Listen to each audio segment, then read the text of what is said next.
Welcome, everybody. Hi, I'm your host, Baruti Carl Alexander. Yes, this is the Sourceseeker Hour here on Afro Vibes Radio. Thank you for joining us. This is our third show, and we are grateful to still be, this is our fourth show. Let me take that back.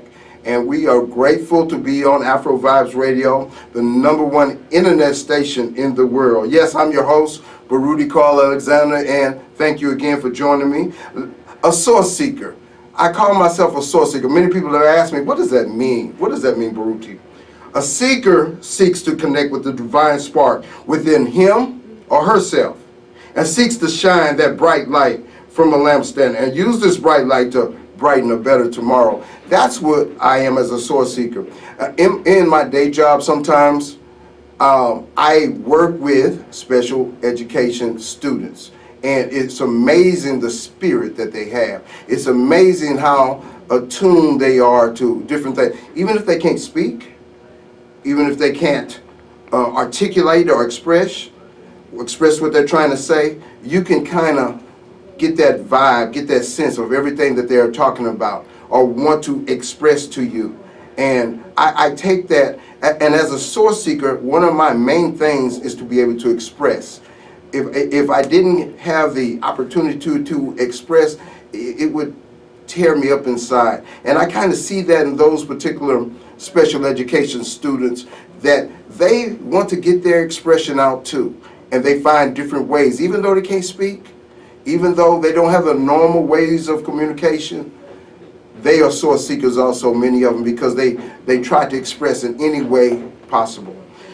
Yes, this is the Sourceseeker Hour, and I'm your host, Baruti Carl Alexander. The Sourceseeker Hour discusses current events, politics, and things relevant to society, and intellectual and profound discussions. My books are Obama the Extraterrestrial and Seeking the Heart and the Sword. We're going to have a great show today on the Sourceseeker Hour. Thank you for joining us. Our theme today: can bullies be stopped, and should AR-15s, should they be banned? This is a big issue in our society today, and we have two brilliant guests to discuss this.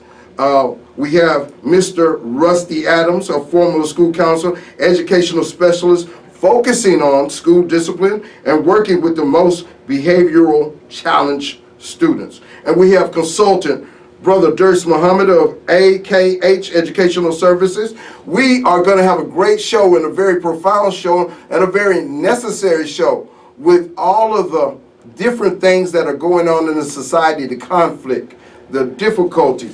That is why this issue is so pertinent. Right now, before we get started, I would like to give a shout out to my brothers, my friends at Green Keys Auto. You need a car? Talk to the brothers Emmanuel and Paul. Get your cash car for $5,000 or less today, all makes and models. Green Keys Auto, 8108 Gulf Freeway, 832-275-0913. That's Green Keys Auto, 8108. Very good car dealership. Work with them. They'll work with you no matter what your credit is. Now we're going to get back to our show on can bullies be stopped? And that's a very important question, because bullying leads to conflict. Conflict can lead to death. I tell anyone I hear say, and this has happened to me, somebody says they want to fight somebody. Somebody says they want to hurt somebody. They want to hit somebody. I ask them, are you prepared to kill that person? Because you can't come in and start a fight, or you start fisticuffs, or you start any kind of conflict, and then say, okay, now I'm ready to stop. What if the other person does not want to stop? They don't like what you did, or you don't like what they did. So before you go that particular far, is that something that you really want to go down the road of? And that's what brings us to our issue, bullying. There's so, even at my age, I'm not going to tell you how old I am, but even at my age, I've encountered bullies. And that's amazing.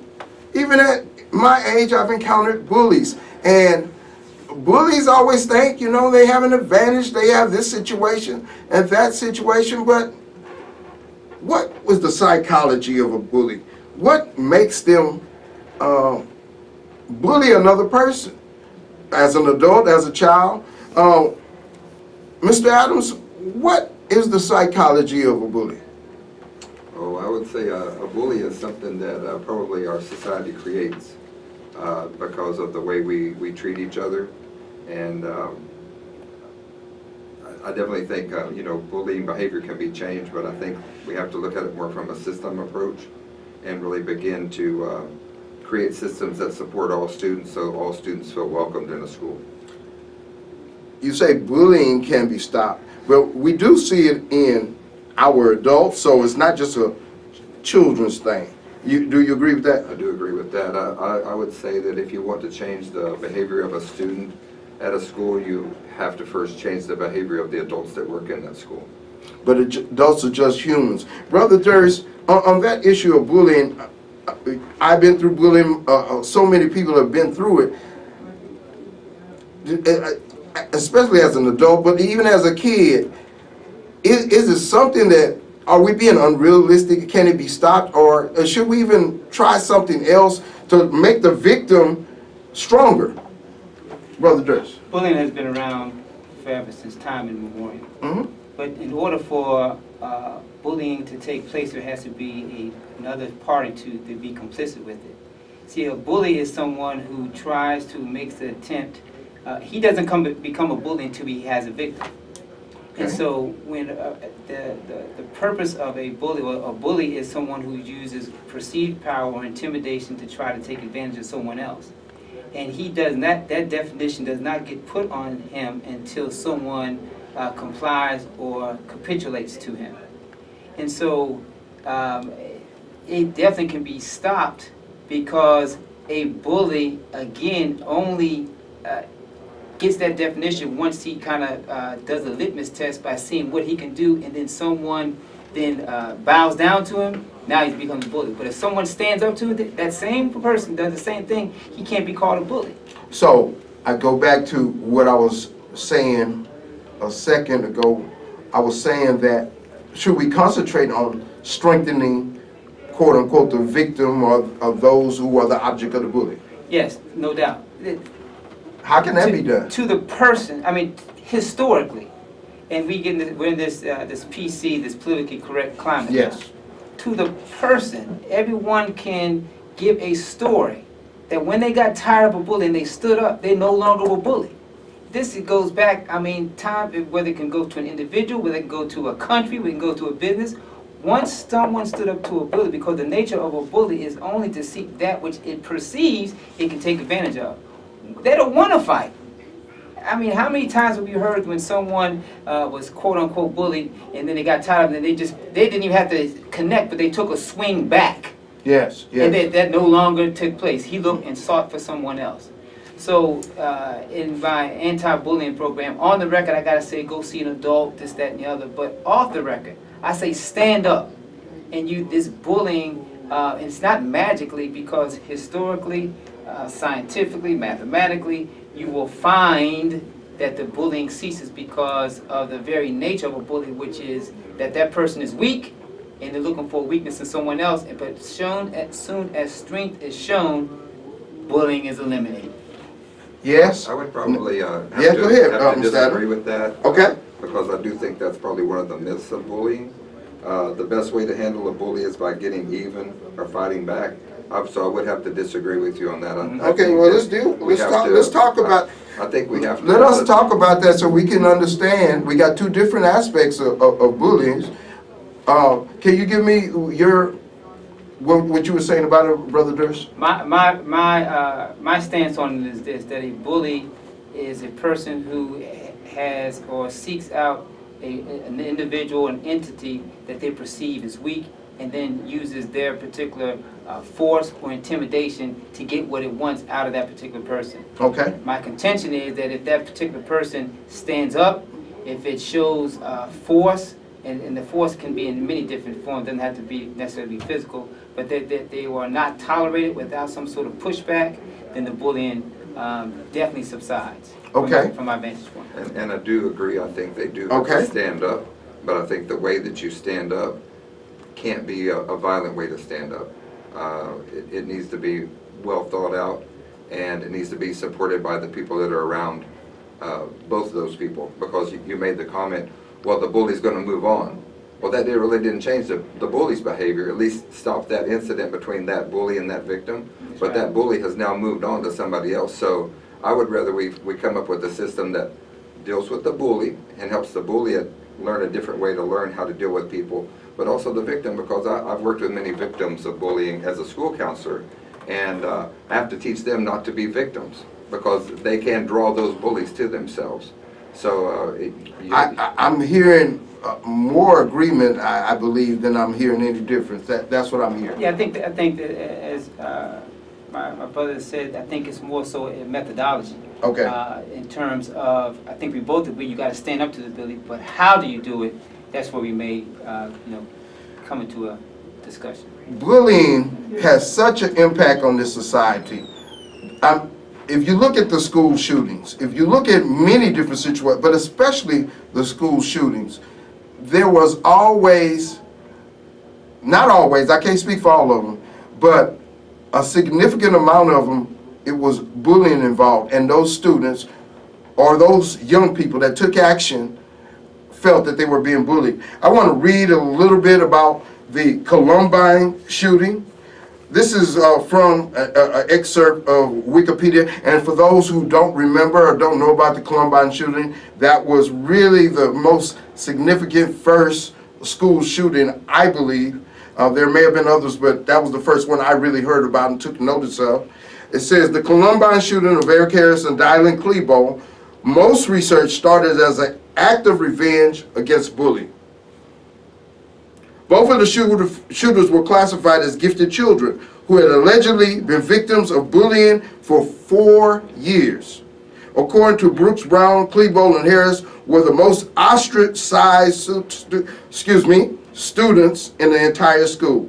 And even many of those of them regarded them, even of those who were victims at the school, regarded them as the losers of the losers. So there's a correlation between conflict, bullying, and some most severe circumstances.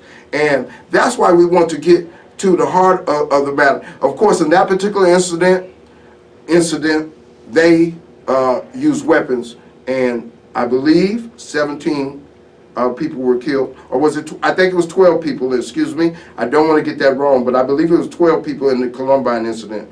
There were 17 in the Parkland incident that just recently happened. And you know what I would say, yes, is what were the adults doing in that school? Why was that behavior allowed to happen that created these two men? I'm not saying that they didn't have some real deep psychological problems, but if everyone knew that that was what was going on, why was it allowed to continue? And I just want to say, I want to do a Martin Luther King quote real quick. It says, never, never be afraid to do what's right, especially if the well-being of a person or an animal is at stake. Society's punishments are small compared to the wounds we inflict on our soul when we look the other way. And so I have a feeling that there were too many people that were really looking the other way when they should have been involved and engaged in that situation. I just want to say this, as a teacher and as somebody who's involved in the numbers of a school, in the situation of this young man in Parkland, there were a whole lot of signs, as we all know. Even in the situation with Columbine, there were a whole lot of signs. But society, I'm not going to just blame the school educators. It's the way society, because the police had cause to be concerned, parents, they had so many different warnings. Something could have happened, but we have a gap to fill in that. How far do you go to say something as opposed to being upon their rights? I mean, the person could just be having a bad day and exhibiting bad behavior, but now it comes back to something else. It comes back to access to guns. I do have to deal with that. I believe that is one of the issues. Now, our president has put forth a proposal to say armed teachers. I'm going to surprise many people with this. I have no problem with 2 people on staff besides the deputies being armed. However, there are causes of concern as far as whether teachers could handle that responsibility. But on that, I say we're just as messed up or great as anybody else, because a policeman could, you know, have problems too. A fireman can have problems too, and they can go crazy. Now, one of the questions is, would a racial component come in where a young black kid is acting a little wild and then somebody panics on the other end? Yeah, go ahead, Mr. Dirks. He says, we'll go back for a second, then go to your point about the thing, about the guns and whatnot, or armed instructors. In both instances, you saw in Columbine where this was going on for 4 years. Yes. So this bullying thing doesn't happen overnight. It doesn't manifest itself into instantaneous reaction. Okay. The second thing is, in Parkland, again, bullying, it was an ongoing thing. Yes. And so when I open up in my particular statement, there has to be, and we have to take approaches towards, again, what is successful in helping to stop this bullying, and at the same time bring in, because bullying can be a mental and psychological damage to the victim, and we already know that the bully has a problem going on. Okay. And so to, again, look at best practices, whether it's, there may not be the politically correct or the right thing, but does it get us the results that we're looking for? In 4 years, you mean to tell me that, and I'm quite sure the motive, excuse me, the way in which it was told to handle, come tell an adult, let them deal with it. And whoever was doing the bullying, they may have been brought in, stop telling Johnny he's this, that, and the other. But has, again, it may seem quote unquote extreme, but history tells us that when you stand up to a bully in a manner that the bully recognizes that they no longer can do it, whether it be, if it's perceived to be politically correct, if it is successful, we got to take a look at that. The second thing is, in regards to, again, going over a protracted period of time, this thing doesn't just occur. That person has exhausted in their mind all avenues, and that's where you see the guns come into play. Now, parlaying or segueing into the situation with the arming instructors and teachers, that is ludicrous. That is again a knee-jerk reaction to something that even trained professional police persons that are human beings and under stressful situations who are trained and go through this particular thing, they make mistakes. Yes, they do. Now you want an instructor who is trained to educate, teach this, that, and other in a stressful situation, take a gun out and quote-unquote defend themselves in a situation that even trained professionals get it wrong. And now you want to go ahead, again, as a knee-jerk reaction because, quote-unquote, you know, there may be some that's going to cause a deterrent. I certainly understand that standpoint. Completely disagree. Okay, I got you. On the one hand, I believe it's somewhat of a political ball rolling down the hill. On another, I agree, teachers should not be put in that position where they have to. But certainly, for instance, like with my special education students. So, brother, let me ask you, don't teachers have bad days too? What about? That's what I mentioned Rusty, earlier. have you ever had a bad day? Yeah. I mentioned that earlier. I agree. And now I got something on my hip that can that can in my irrational thought can maybe help me think I can not have bad, because look, we have bullies in ours, they're called students or the bad actors. Yes, yes. You know, and look, and even if you don't use it, the mere fact you have it, if you brandish it, the next time you say something, this, that, and the other, and what's going to stop? Is that wrong for them to brandish it? They didn't use it. But the mere fact yes, that's wrong. Exactly, but you put it on their hip. That's true. And then when you bring them to the office, you're gonna say, "Well, I felt fearful for my life." I certainly understand, Mr. Adams, Rusty. What you believe about that particular issue? Well, let me just go back real quick, and then I'll talk about the guns in the school. You know, you were talking about 4 years, over 4 years that happened at that school. Well, I think we all have heard of the school to prison pipeline.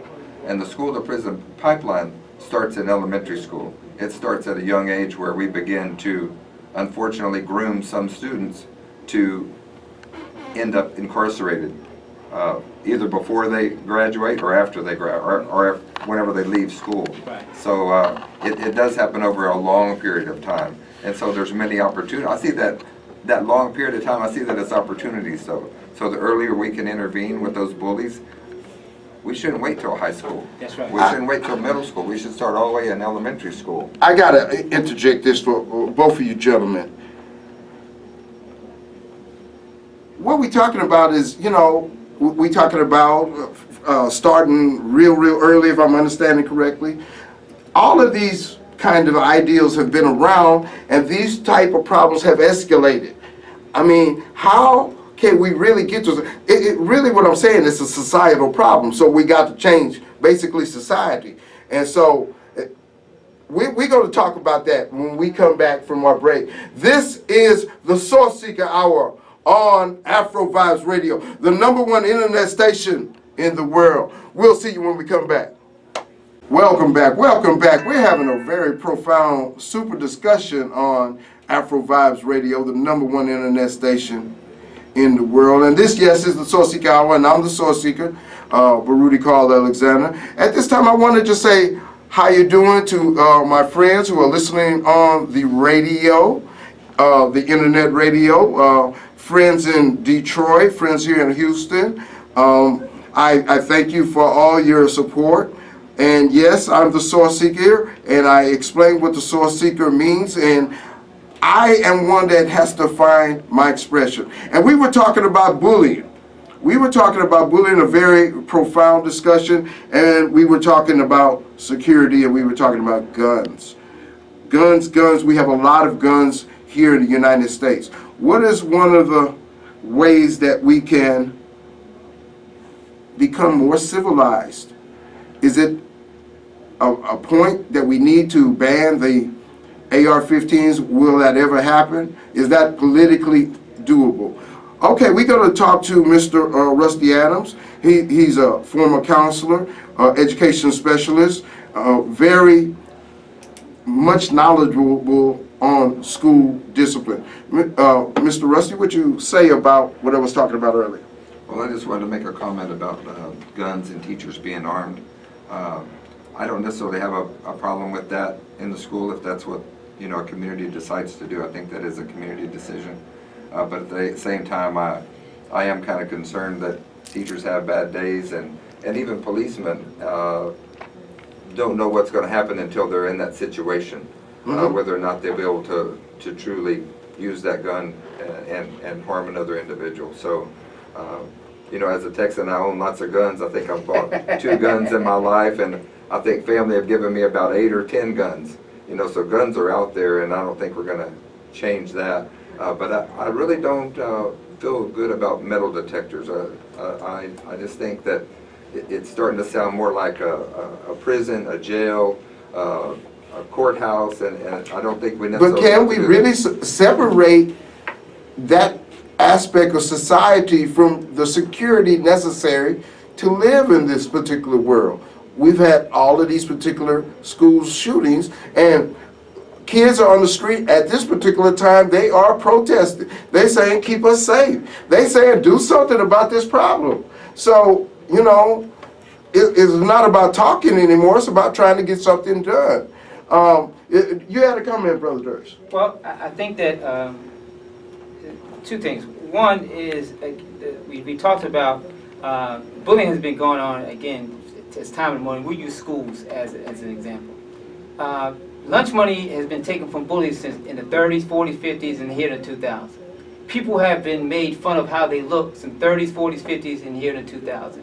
People have made fun about a person's economic situation from the 30s, 40s, 50s, and the 2000s. What makes now in the 40s and the 50s and 60s when people were making fun and taking lunch money, but now in the 2000s, they now get to the point where they want to retaliate back by shooting. Again, I contend, as I go back to my initial thing, that it was not dealt with from the initial standpoint of standing up to that particular person and saying, no more. Now, Brother Rusty and I have we may have a slight difference in how we would handle it. My thing is to handle it directly. My thing is to handle it in the same manner that it comes to you, because it becomes hypocritical when we talk about, well, let's talk it out, let's go and find an adult. When a country, when we were attacked and those towers were knocked down, we didn't have no discussion of who. There was no. We attacked in the manner in which we felt we were aggressed. That's kind of my point, that we got to be real about society, and even in the school, we may have to be real there and take a different, because even though we might want just love to be in every classroom and there's everybody smiling in the hall, there are differences, there are differences of opinion in the minds of people, where some people don't want that kind of environment. Some people get violent in those kind of circumstances. I mean, there are all kinds of people in the world. So that's what I'm saying about that. I want you to finish your comment. Well, I'm not necessarily saying have to get violent. If someone trying to take your lunch money, don't let them take it, and push back with them in a manner that they are trying to aggress you in. I guess that's what I'm saying. Because again, it becomes hypocritical to the student and confusing to the student when they feel that their lunch money is getting taken, they're getting thrown on the ground, and then when they go to the adult, and the adult tells them X, Y, and Z, we'll talk about it, let's bring the bully in, and then when they get home on the news and they see that particular country is attacked, and the next thing you know, we're warming up the warships. We're dusting off the button. We're dusting off the button to the missiles. That's true. You just told me to talk it out. You just told me to see. But then I get home, and just by virtue of the same type of someone trying to intimidate us, we go in a manner that is completely different from what you just told me a few hours ago. So this juxtapose. So I go back to what I'm saying. It's really a societal problem, because what you're saying is there's a hypocritical mindset out there, and that kid really sees the real. Yeah. So I do see what you're talking about. Yes, Russ. I don't want anyone to think that I'm sitting here saying that we just need to all get together and love each other and sing Kumbaya, because that's not what I'm saying. Okay. I'm saying as adults we have a responsibility in those different institutions to intervene. And I think there's a myth here that says that somehow educators, principals, whoever, that they can somehow change behavior with just given consequences. You know, one of the main consequences for the longest time was a paddling, with a board. And many school districts have done away with that. But there are still some school districts in Texas that allow corporal punishment. Why do you think they put away with the corporal punishment? Because it didn't change behavior. No, it didn't change behavior. Well, probably lawsuits, but the problem is it doesn't change behavior. And if we really want to change the behavior of a child that's having a problem in school, then we need to do an intervention. It doesn't change some behavior, because Miss Wagner whooped my butt, and it changed my behavior. I learned how to write real good right there. You were a good kid, Carl. You were a good kid. But Rusty, I wasn't always good. Go ahead. But Rusty, I think the behavior that wasn't changed, I think those are outliers. In other words, I think 90% with that paddle helped, and we want to hang our hat on that 10%. But let's look at the 90%. But let's look at that 90% and say, okay, that 10% is an outlier, and maybe they got more issues regardless, and correct the pattern, but we may have to do more things. But if it's 90%, that's passing. And what I would say is, you're not going to save everybody. Everybody's not going to be saved. Somebody is going to be that one that attempts to be a bully. Somebody's going to be the one that kind of goes off the deep end. I mean, that's just the way society is. Everybody's not going to be perfect. So I would yes say let's concentrate on the 90% and give ourselves some protections against the 10%. You had something to say, Mr. Dirks? No, I mean, the last thing is, again, I think we talked about this thing with the guns and the I mean, and what is the vetting process? I mean, there's so many holes in this thing in terms of arming people. And what kind of gun is it going to be? Is it going to be a kind of gun that you take one shot, you're going to... and what about if a student takes a gun from you and goes from there? There are a lot of things. I do know, I just see it as a somewhat of a political ball rolling down the hill to a certain extent. And I'm concerned about that. You know, I have a 19-year-old son. I have a 14-year-old daughter. Sometimes they get uppity with me. I know what they're going to do with somebody else. So, But I mean, yeah. again, we're coming, and again, these are some very horrible things, don't get me wrong. But it's a knee-jerk reaction. You want to arm people now, but we've had, I mean, these things, it's one too often. It's like, how many plane crashes do we hear? I mean, you hear a plane crash, it makes the national news because we don't have them that often. But we don't have a knee-jerk reaction and start talking about, okay, we need to do X, Y, Z. And that's what we're doing right now. And let's kind of go after the, you keep saying that the societal problem of the child thinking that they have, first of all, they have access to the gun, and then thinking that the solution is a solution that is not temporary, it's final. When they get shot and that person is dead, this is not a video game. You cannot press reset and that person comes back. Very definitely. So society has to take a look at, again, what is taking place in these children's, if you think about this, children's mind, they think that they can go in there and harm somebody else and not think it's okay. Yes. It is a societal problem. What are some of the societal things that maybe we can do? Next week we're going to have on our candidates. State Board of Education member, Brother Lawrence Allen, is going to be here, and I'm going to ask him these questions, and we're going to try to get to it because it is a societal problem, and the legislatures and the TEA, those are the ones that's going to make our educational changes in here in Texas. What are some of the things that we think we need to do? Well, I would just say, and I'm going to give you an example from a school that I worked in, because we had a big problem with behavior in our school. Kids didn't feel safe, the parents didn't want their kids coming to that school, and so we decided we would do something about it. And our principal was the one that took the lead and decided he needed help because he was old school and he thought that he could swing the board and change behavior. But we were a small school of only about 225 students, and in a year we had 1,000 office referrals. That's like 5 office referrals per student. And you know that really wasn't that, because there were a lot of kids that were good kids, so they weren't getting office referrals, so there was a select group that were getting a lot of office referrals. It wasn't changing behavior, so we implemented a process called positive behavior support at our school, and it's something that's going around the nation. It's something that Houston Independent School District has begun to do, and so we started implementing. Can you tell me the name of that again? Positive behavior support. And the person that started that up was PBS? Randy Sprigg. Okay. And then there's another guy that does positive behavior support interventions. His name is George Sagai. Okay. So both those guys have similar kinds of interventions. And it was actually funded through the Special Education Department at the U.S. Department of Education. Okay. So it has had really good backing to do. But we went from 1,000 office referrals. The first year we just looked at our system. So, you know, when you were saying that board helped you, well, that board helped you because you're a good kid. It helped you because you're a good kid. You know, I mean, I'm not saying y'all weren't bad kids. Sometimes I got spanked too by the board. But there's other things we could do. We didn't have to have the board. But at that time, that's what they thought that we needed. That was the consequence. You know what's funny to me? Mm-hmm. Baruti, we're educators, and our thing is to look at best practices and apply best practices. How come we don't go to these schools that they have these low office referrals, that have minimal violence, that have the children doing that? How come we don't go to these schools, see what the common threads and denominators are, and apply them across the board? This is not something that we got to guess at. This is not something we got to roll the dice at, because there are schools out there that they don't have these particular problems. There's schools out there that don't have metal detectors. There are schools out there that don't have, and looks like an armed prison or jailhouse, that are educating the children. They have minimal, I guess, things during the day that disrupt the educational process.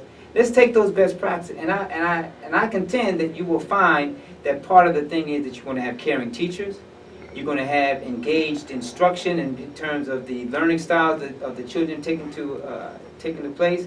I guarantee that part of the thing is it's going to be very quick and immediate response to any type of situations in terms of working it out.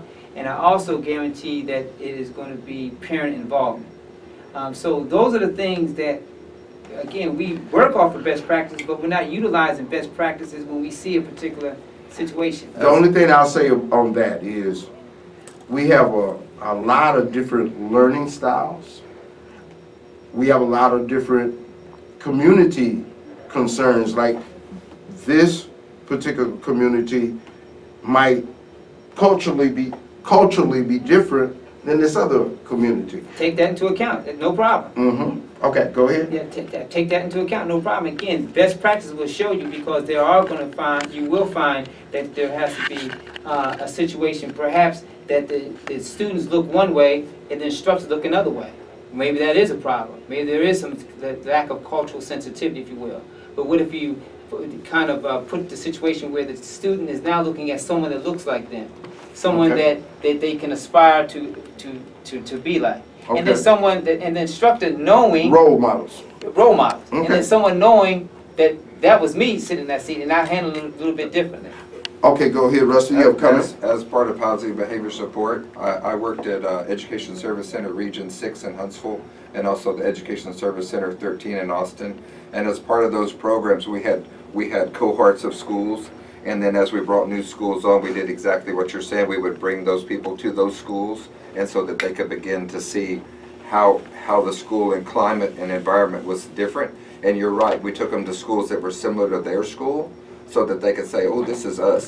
And so, but it takes time. Yes. It's not a quick fix. It's not like you just throw money at it. You've got to have buy-in from the community and the teachers and the students. And so, let me just finish. I want to tell y'all, as far as the office referrals, because we went from 1,000 office referrals before we started. After the first year, when all we did was look at our common areas of school and set common guidelines that we taught the students, how do you behave in the cafeteria? How do you behave in the hall? How do you behave after school, before school? That our office referrals went down to 400 office referrals. So we cut it that much just by looking at common areas, but you can't stop there.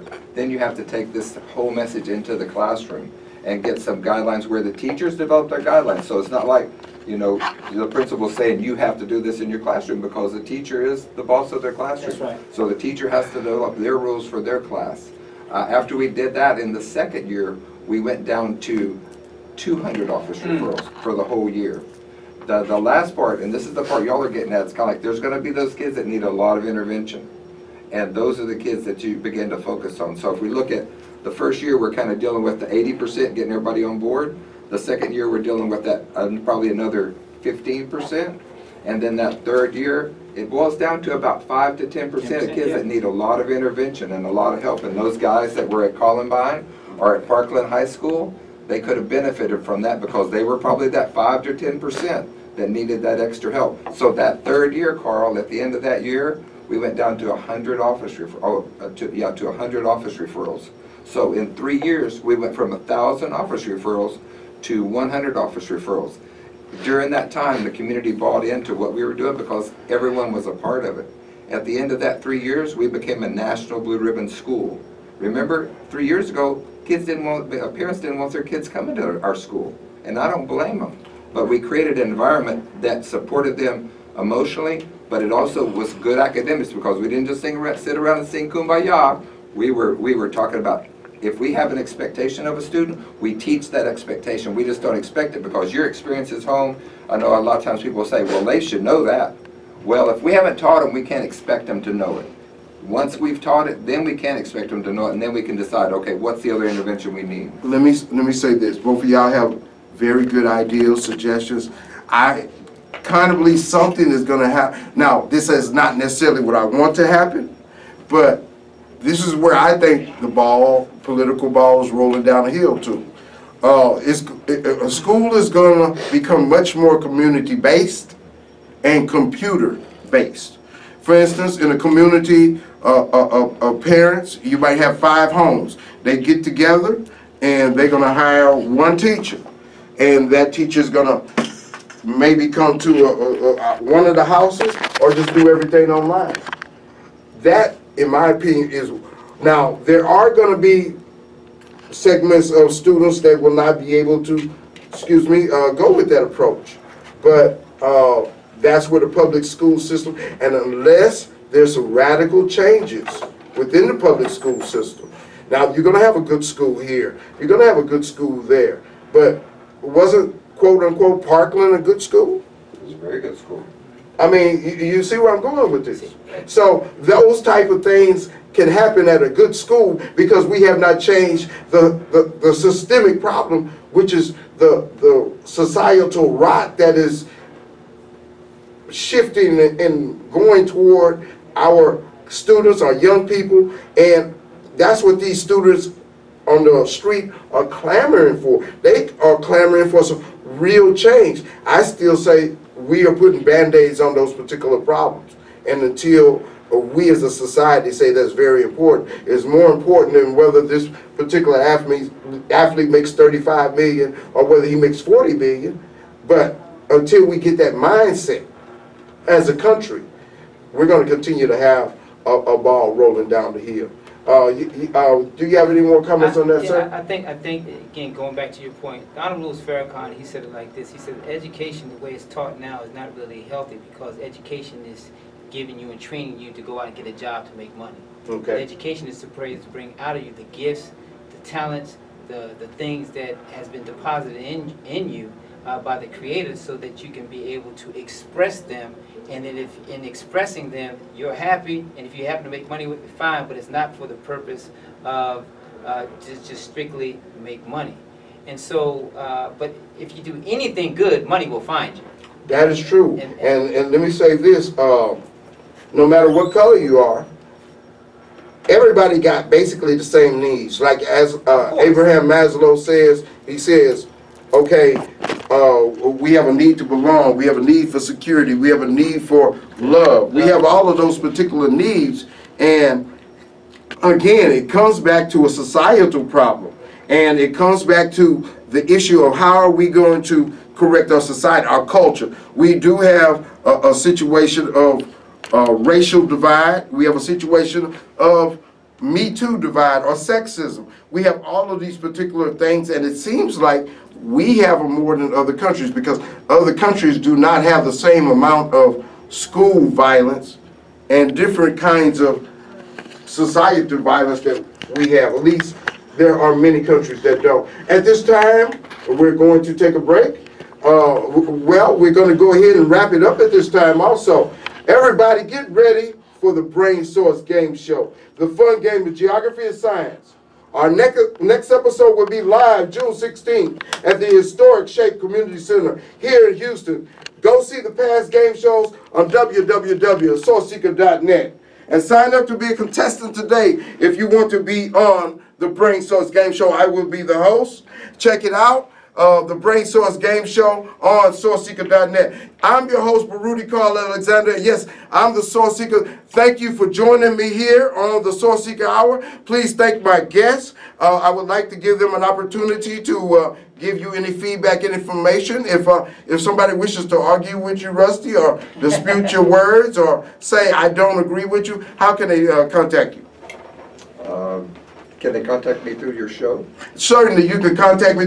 You can contact me directly on Facebook, Baruti Ambakishe, Baruti Carl Alexander. You all know that. Brother Durst, how can they contact you? Durst, DURCE45@gmail.com. Durst, DURCE45@gmail.com. And thank you, Brother Baruti Carl, for this opportunity to just kind of share, and we look forward to being able to come back and share some more. Oh, that sounds good. Everybody, thank you for joining us here on the Sourceseeker Hour, #1 show on Afro Vibes Radio worldwide. We're going to see you next time when we're going to have our Meet the Candidates episode. Thank you very much. Have a great day. Thank you.